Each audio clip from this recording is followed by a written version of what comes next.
House of Lords, sound.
Baroness Valentine.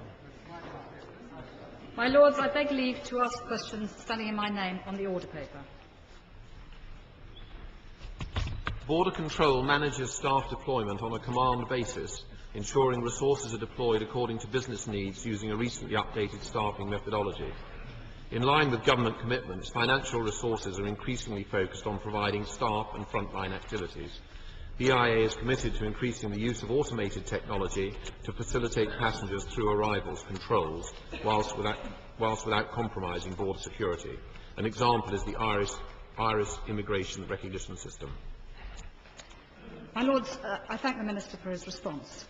It is essential, of course, that we do not compromise security. However, the opening of Terminal 5 shortly provides an excellent opportunity for setting standards for immigration queues across our major airports.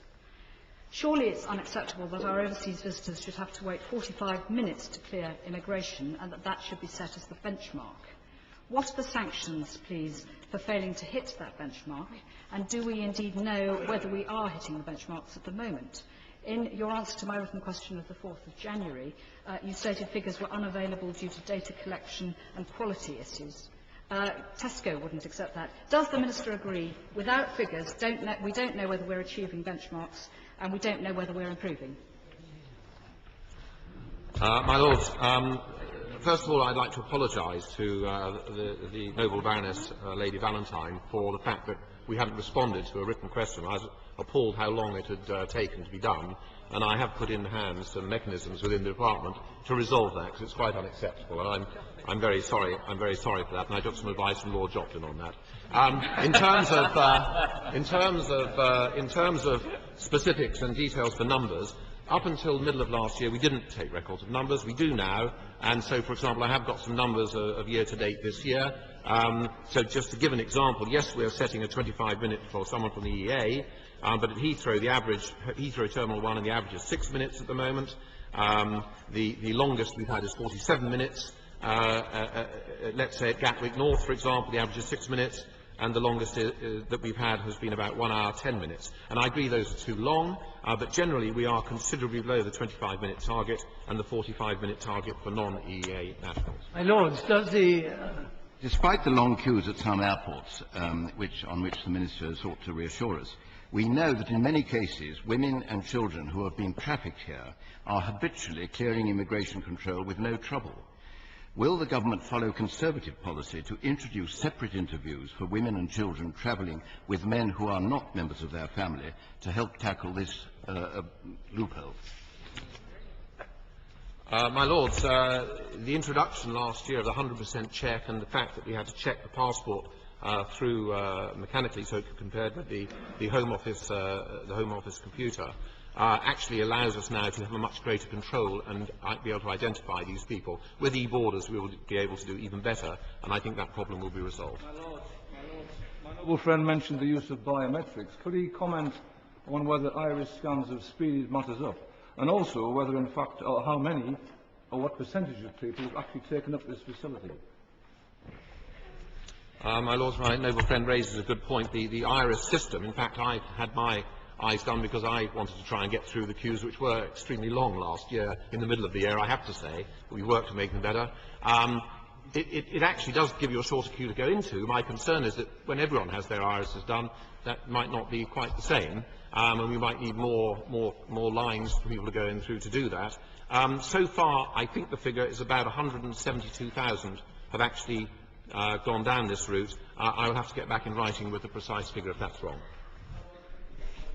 You've seen the figures that are published by the website UK Airport Delays, which show that Manchester has an average delay of 68 minutes, Stansted 45 minutes, Gatwick 24 minutes, whereas a number of other airports, including Prestwick and London City, have 0 delays. And in view of the wide variation between one airport and another, will the government ask the UK Borders Agency to commission regular monitoring to see how best practice can be used to harmonise the delays between one airport and another and to reduce them to the minimum possible? My Lords, the noble Lord raises a very good point. The London airports actually generally have very, very good times there, and the average certainly is well below the required level. The provincial airports are not so good. The BIA do look at moving staff around to try and cover this and make this better. We have now introduced a requirement for weekly information on queue lengths, and that is compiled in a great monthly performance check with measures that they are taking to actually try and make these timings shorter. So we are actually trying to tackle that, and we are recruiting an additional 385 staff to actually assist with this problem.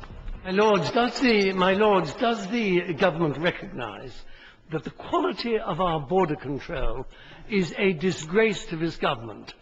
Does it recognise that there is no routine control over people leaving, that the control of people coming in, the swiping of passports, makes no record of people who've come in? And does it recognise that the principle of being out of Schengen, because we can do it better outside, is undermined by the deplorable fact that we're not going to have electronic border control until 2013? And will the government do something about it? My Lords, I have to disagree with what has just been said. I think actually we have some very good border controls, and the moves that are being made this year are quite remarkable in terms of making that better. Certainly it is true to say that until we have e-borders in place, we will not fully check in and out everybody, but we are aiming to that and we are moving towards that. And when we do that, I think we will be a lot safer and we'll have much better control of people. So I don't accept what was just said. I think we have done a great deal to make this better, and by the end of this year, with the 3 phases that we're stepping through, it will be really remarkably good. Minister assure me that the new layout of immigration desks in the new Terminal 5, which is in the way of 2 tiers, 4 at the front and 4 at the back, has not been specifically designed to make it less obvious when only half of the immigration officers are on duty, as compared to the straight across barrier that is very apparent when there's no one there to let you in. My Lords, the noble Baroness has clearly a detailed knowledge of this area, which I don't. I'm afraid I may have to get back to you in writing on that, because I don't really know. What I would say is that we are constantly in dialogue with the airport authorities to look at better ways of actually allowing queues to form, to move through the terminal, to make it a better experience coming through, and there is constant debate and dialogue to actually achieve that. Can I just ask? Article in today's Times by Anatole Kaletsky, which canvasses the possibility of relieving the increasing pressure on Heathrow by an artificial island in the Thames estuary, as has been done in Japan and Hong Kong and many other places in the world. Has the government looked at this possibility, and what can he say about its views? My Lords, I haven't read that particular article, I have to say. I know there's been debate about these various issues. I think the thing we're looking at the moment and the debate is about the extensions to Heathrow, and I think that is the prime